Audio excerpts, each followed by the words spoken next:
My pumpkin pie recipe is absolutely gorgeous, and if you're having trouble with your pumpkin pie recipe where it's cracking or sinking or even weeping, I've got the perfect pumpkin pie recipe that's going to avoid all of those disasters and leave you just with a beautiful, creamy pumpkin pie. I'm about to show you how to make it right now. We are going to begin with the crust, and I'm going to show you how to make it from scratch and just how easy it is to make. Now, today I'm going to be using my food processor. If you don't have one of these, you can do it by hand, and I've left instructions on how to do that in the written recipe. So we're going to pop our flour in here, and we're going to be adding some sugar. To that, we're going to add some salt, because you always should add salt to sweet recipes. It helps bring out all of the flavors. And because this is a pumpkin pie, I'm going to add a little bit of cinnamon just to team with the theme. We are going to blitz this for maybe like 10 or 15 seconds just to help everything combine really well. All right, so that is completely mixed. Here I have some butter. I've chopped this butter up into cubes and I've popped it in the fridge. It's been in there overnight, but you want this butter to be really, really cold. So pop it in the fridge for at least 20 minutes. You could even pop it in the freezer if you want it to go quicker. We're gonna pop all of our cubed butter and we're gonna blitz this. 15 to 20 blitzes. And when I say blitz, I mean like the function where you can just like pulse, so the pulse function. So 15 to 20 times, and I'll show you what it's gonna look like when I'm done. I'm not sure if you guys will be able to see this, but there's little flecks of butter in there still, kind of like little lentil sized pieces. That's what you're looking for, nothing bigger than that. And what happens when you bake this is that it actually creates little air pockets when the butter melts, and it makes the pastry nice and flaky. So that's why we want the butter to be cold. Now, vodka has appeared on the bench. This is drinking vodka, but today we're not going to be drinking vodka. We're going to be actually adding this to the dough. And don't worry, you're not going to be able to taste it. It's not going to make anyone tipsy. We're actually adding this vodka because it's going to help add moisture to the dough, so it's going to make it easier to work with and roll out. But it's going to bake off in the oven, so it's going to leave the pastry even flakier. So we're going to be adding a tablespoon of vodka to a quarter cup of icy cold water. Mine has been sitting in the fridge overnight, so it's nice and cold.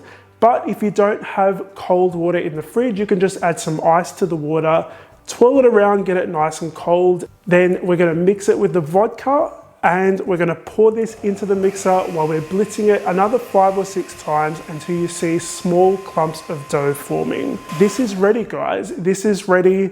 It still looks like really, really kind of like dry, but if you actually grab some in your hands and like squeeze it together, and it forms a dough, that's the point that we want to be at. It kind of breaks apart. We are going to turn this out onto our bench, gather everyone together, and we're just going to kind of squeeze this together. I know it looks really like it looks like a mess right now, guys, but keep squeezing together. We don't want to knead this dough, because if we knead it, we develop the gluten and then it's going to shrink in the oven.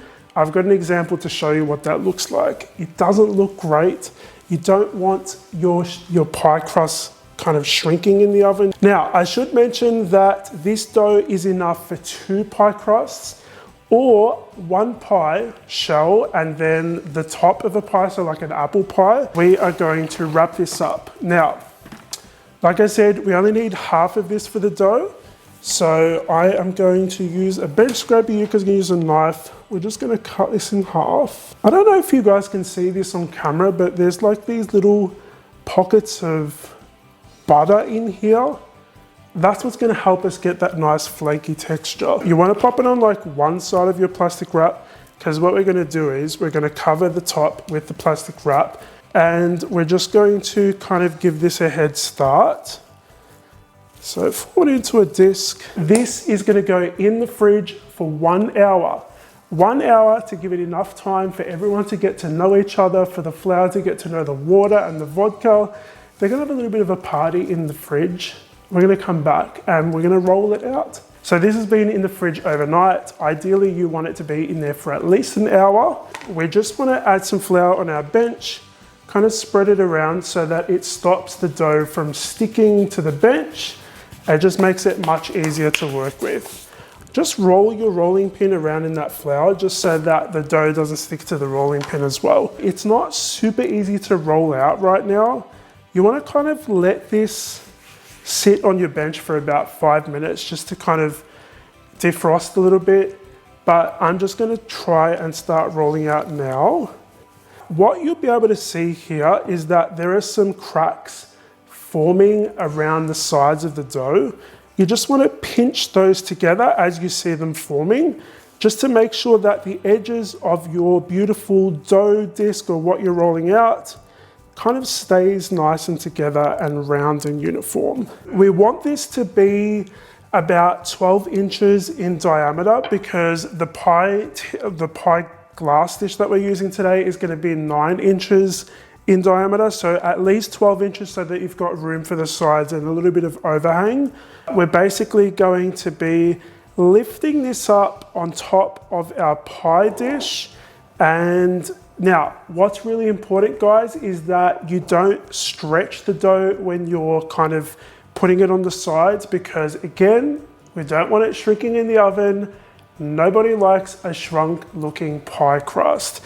So you want to encourage it by lifting the sides to fall into the sides of the pie dish. Now you want to leave about 1 inch around the edge of your pie dough, and I'm going to show you in a second why, because we're going to be doing this really cool decoration. I had a lot of fun doing this. I'm going to admit it is really, really satisfying because it kind of makes it look like a classic looking pie. You could actually cut all of the excess off and just have it be a pie like that would be fine. But I'm Nick from the Scran Line and I like to make things look pretty. So what we're going to be doing is we're actually going to be folding our pie dough underneath itself at the top. But you want to make sure that you're not lifting the bottom or the sides of the pie from the dish as you're doing this. You want to make sure that the bit that you're folding is actually kind of coming out to where the lip is, because we're going to be, well, we need a little bit of space to do our decoration. So go around the pie. It's not a race. Do it nice and slowly. And we're just going to be folding, making sure that we're leaving a nice amount of pie dough at the top of the lip of the pie dish. We're not finished, because we're going to be doing this really cool thing where you use your thumb from one hand and then these fingers from another one, and you kind of do this really cool pinching thing like this, and it just makes it look like a pie from a Disney movie. It's so cool. We're going to finish doing this decoration, making sure that you're not lifting the dough from the side of the dish. Guys, how friggin' cool does that look? Like, it looks like a Disney pie. And it's really easy to do. All you need is your fingers. We're going to be blind baking today because the filling that we're making is quite wet and we don't want to end up with a soggy pie crust at the bottom. So the way you want to do that is by getting some baking paper. We're going to scrunch it up, gently put it into your pie crust. We are going to fill this with baking beads. Now, I don't have baking beads. I'm just using dried chickpeas. We are going to fill this up. Well, we're not going to bake this yet. We're actually going to pop it in the fridge for 30 minutes to chill, or in the freezer for about 10 or 15 minutes. I'm going to pop it in the freezer. It's going to make sure that this doesn't melt when it goes in the oven. It's going to hold its shape. Once you have chilled it in the fridge, we're going to bake this on 160 degrees Celsius for 30 minutes. And then I'm going to show you what to do for the rest of the baking time in a second.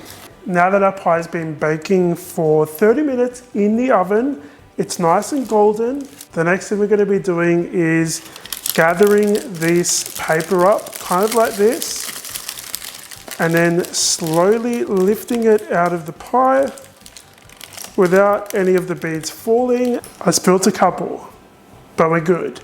So you can see that the bottom of this pie crust is not, it doesn't look wet, like it doesn't look unbaked. That's what we want. And because we baked on a low temperature, our pie crust hasn't like over goldenized or burnt or anything. It's a beautiful light golden color. We've taken the beads out because we're going to be using a fork to prick some holes in the bottom. And the reason is because we're going to be popping this back in the oven for another 15 minutes just to completely bake the bottom. And adding the holes in the bottom will make sure that as the bottom bakes, it doesn't bubble and like misshape the bottom. So it allows the air to escape from underneath the pie. And that way we end up with a beautiful flat bottom. So we're going to pop this in the oven for another 15 minutes and then we want to let it cool down completely. Here's a final tip, guys. Now that we've been baking for about 15 minutes, we want to do the final step to actually sealing this pie because again, we're putting a wet mixture in here and we don't want that wet mixture seeping through the holes that we've created.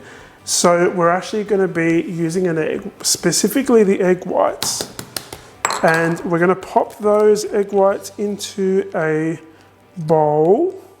I'm just going to use a fork to kind of break these apart and whisk them a little bit. We don't want to get them frothy or anything. There we go. And I'm going to use a pastry brush. We're going to be brushing this egg white on our pie crust. Now, because this is really hot still, that egg white is going to cook and seal up those holes. We are going to set this aside to cool completely at room temperature, and I'm going to show you how to make the filling. Our pie crust is almost done chilling, so I'm going to get started on the pumpkin pie filling. Now, I learned this the hard way, and I'm going to do it again anyway, but if you're using a white spatula, this pumpkin puree is going to stain it. So make sure that when you're washing it well. Next, we are going to crack our eggs in here. To this, we're going to add our sugars. So both of those sugars in there, we're going to add some cornstarch and we're going to add our cinnamon, ground ginger and ground nutmeg into there as well. And then finally, whenever you're baking, you always want to use salt because it just brings out the natural flavors of everything. I did forget about the vanilla, so we're going to put some vanilla in here as well. We're just going to whisk these ingredients together until they're just well combined. The next ingredient and the last ingredient we're going to pop in here is some evaporated milk. And we're going to give it a final whisk until everything is really well combined. Now, can you see why we pre-baked our pie shell? It's because this mixture is really liquidy, and the reason why you want to seal it up with the egg white is so that this doesn't seep through your beautiful pie shell. So that's it, guys. Super duper easy. We are going to bake this on 160 degrees Celsius for 50 to 55 minutes. It's super important that you do that. Again, you don't want to over bake this because then you end up with cracks because you over bake the eggs. And you want to bake this on the lowest shelf in your oven. So make sure that you do all of that stuff so that you end up with a beautiful pie. So as soon as this came out of the oven, I let it cool completely at room temperature. So I actually let mine cool on top of the stove, because it's important that as it cools, it has a little bit of air circulating underneath. You can let it cool on a cooling rack as well. So this baked perfectly. After it cooled down at room temperature, I put it in the fridge. It's nice and chilled and ready to cut into. So I'm so nervous to cut into this because it's so perfect. All right, here we go. I need to try it because you guys need to see me try it to see how absolutely delicious it is. This looks absolutely gorgeous. I'm going to plate it up and I'll come back and give it a taste test. I just added a little dollop of cream on top, and now is the moment of truth.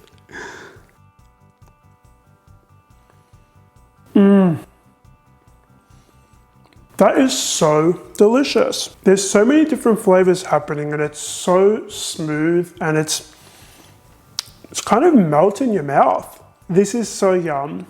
I'm gonna finish the rest of this off, but I love that you guys watched this video and I'd love to hear your thoughts on other recipes you'd like to see me make. While you're thinking about it and leaving your comment down below, make sure you subscribe and hit the like button if you enjoyed this video. I'm gonna sit here and wait and enjoy the rest of this slice for you guys to subscribe and leave a comment down below. Even if you just want to let me know how your day went. And by the way, I have other videos here on screen somewhere that you guys can click on and watch, like loads of dessert videos, perfect for this time of the year.